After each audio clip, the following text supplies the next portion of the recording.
Inequality in the Reconstruction and Post-Reconstruction.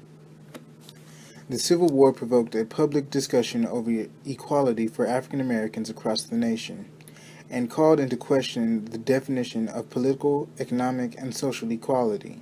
Due to political reconstructions, such as the Compromise of 1877, economic difficulties, and the Panic of 1873, the social organizations such as the Ku Klux Klan, not enough was done to ensure equality for all U.S. citizens. The Civil War and the Emancipation Proclamation focused the nation's attention on black political power and black suffrage. In regards to political equality, the era of 1860 to 1900 was split into three main divisions: Reconstruction, the Election and Compromise of 1877, and Post-Reconstruction.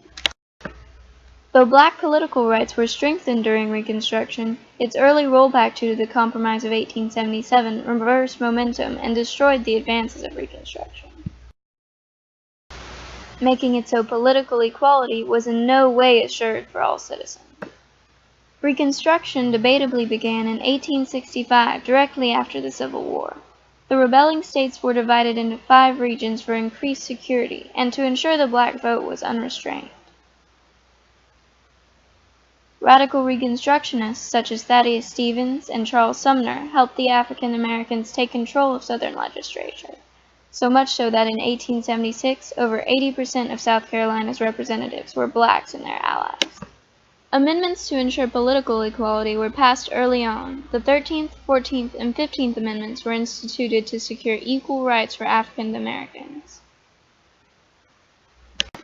However, there was no stated enforcement of these rules in the amendments for after Reconstruction. During his term of 1865 to 1869, President Andrew Johnson interfered with radical Reconstruction, and yet Congress overturned nearly every veto he enacted. One of these initiatives, the Freedmen's Bureau, was a nonprofit that secured work and shelter for the newly freed. Johnson vetoed it. In contrast, Ulysses S. Grant's presidency that followed allowed radical Reconstruction to continue unimpeded. Black legislative power established free schools, democratic government, and social change, which scared many white Southerners. Unrest spread, causing a rise in popularity of the Redeemers, who were a political group of whites who gained public office by vowing to dismantle corrupt Reconstruction. In some places it became the norm for black workers to be denied hire if they voted, further disenfranchising them. Reconstruction was struggling along, at least until its potential was destroyed by the Compromise of 1877. The Compromise of 1877 arose from a vote discrepancy in the election of 1876, which in effect tied Republican Rutherford B. Hayes and Democrat Robert Tilden. It was up to a congressional committee of 2 Democrats, 2 Republicans, and 1 independent vote. The decision was in favor of Hayes, but not without a compromise between the parties. They were granted the Transcontinental Railroad passing through Texas, an increase of Democratic representatives in Congress, the recognition of elective governments of Florida, Louisiana, and South Carolina, a lump sum, and most importantly, the removal of troops from the South.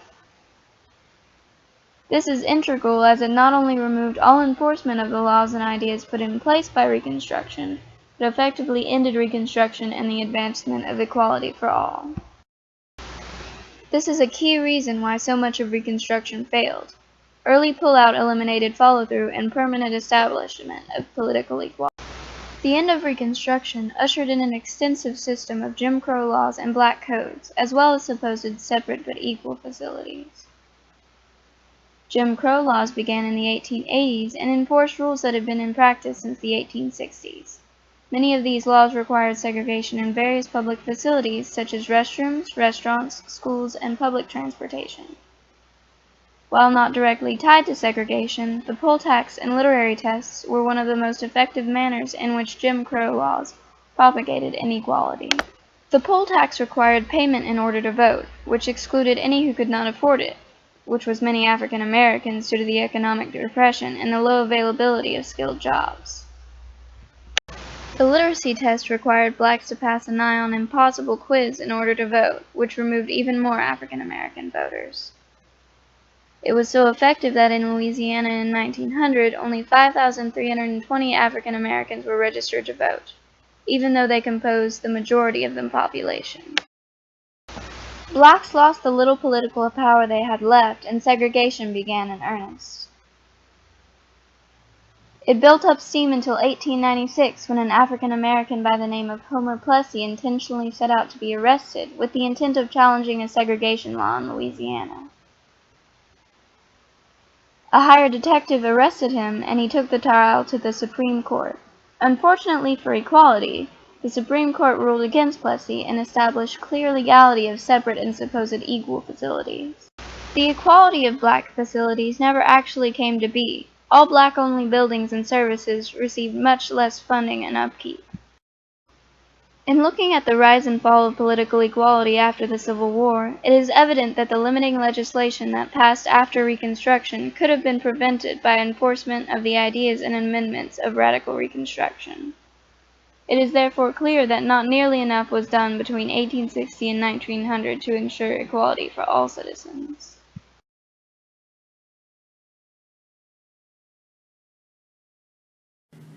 In 1776, 13 different farming economies joined to form the U.S. 100 years later, thanks to Reconstruction, the economy began to industrialize. The U.S. made up 25% of the world's economy. However, the Panic of 1873, post-Reconstruction industrialization, and sharecropping clearly increased economic inequality throughout the nation. The Panic of 1837 was a financial crisis in the U.S., which began a recession that did not end until the mid-1840s. The panic was caused by President Andrew Jackson's movement of federal bank deposits to state and local banks. This led to inflation. Profit, prices, and wages declined, as did the price of cotton. Also, the once booming railroad industry had a major influence in the panic. Because the major bank J. Cook and Company was heavily invested in it, J. Cook and Company closed, and the Depression swept the nation. Many Southern planters had to file for bankruptcy while U.S. banks began to close. Of 850 banks, 343 closed. They were refused hire. After the Civil War, it was agreed that the North would have to help stabilize the Southern economy. Using federal grant money, the South started reconstruction of Southern railroads, ports, roads, and communication systems. This opened the South for trade. A downside is that the South became dependent on aid from the federal government. The major disadvantage to all of this is that all factory and skilled labor jobs went to white people, and blacks were reduced to doing unskilled labor or getting no job at all. Racial tension was also employed to threaten white laborers, and bosses could easily give their jobs to blacks. Due to middle-class whites taking most jobs, former slaves and poor whites turned to sharecropping. Sharecropping is a system of land sharing in which the loaner, most likely a former slave owner, allows a tenant to use a portion of his land to return for a share of the crops and profit that was produced on the land. Because the South was devastated by the war, planters had a lot of land, but not money for wages and taxes. Most former slaves had labor, but no money or land. Sharecropping was the solution. The main crop was cotton, which was enough to make cash for croppers, landowners, and merchants. Although it brought a sizable income, it put sharecroppers in an inescapable cycle of working the land, making profit, giving most of that profit to the landowner, and working the land again. It propelled slavery, and it was ineffective, indefinite, and kept the sharecroppers permanently disadvantaged economically.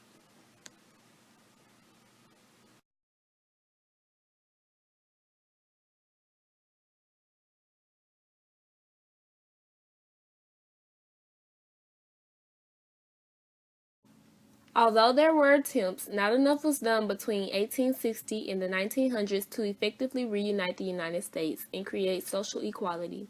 From 1863, when slaves in Confederate states were freed, until the 1960s, segregation and inequality had been a big issue all over the U.S. The Freedmen's Bureau was a great deal of help to social change, while Jim Crow laws and black codes and organizations such as the Ku Klux Klan held back equality.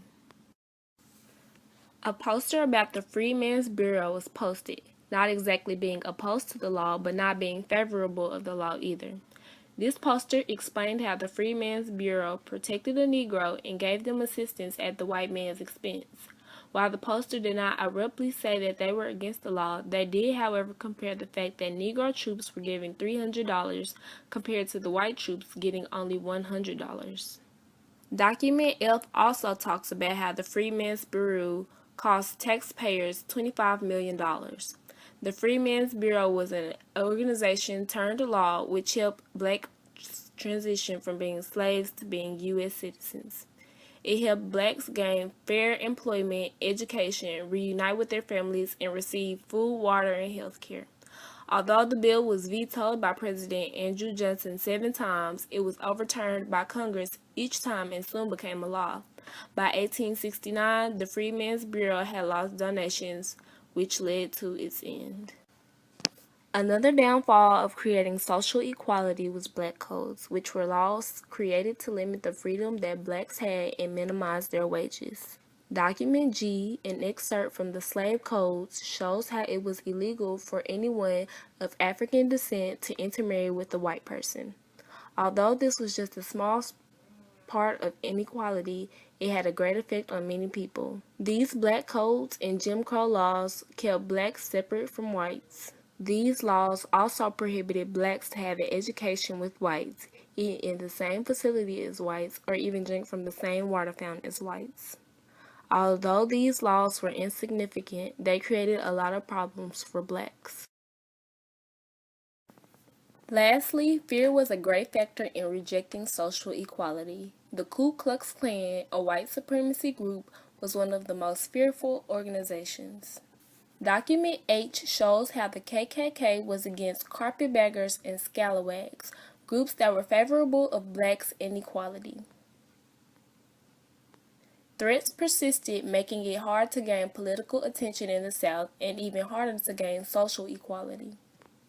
The KKK violently targeted freedmen and white Republicans, which consisted of hate crimes and sometimes even murder.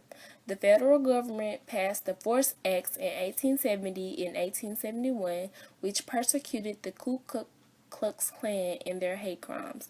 Although this act minimized the hate crimes, it did not stop other organizations from forming around the South. Social equality was an immense problem in the U.S. and was hard to obtain in the Reconstruction era. Hard challenges arose and equality was hard to gain. Although the Freedmen's Bureau efforts were restrained, it allowed a lot of help. Black codes and Jim Crow laws kept equality at a minimum, and the Ku Klux Klan kept fear around. Not nearly enough was done to create social equality.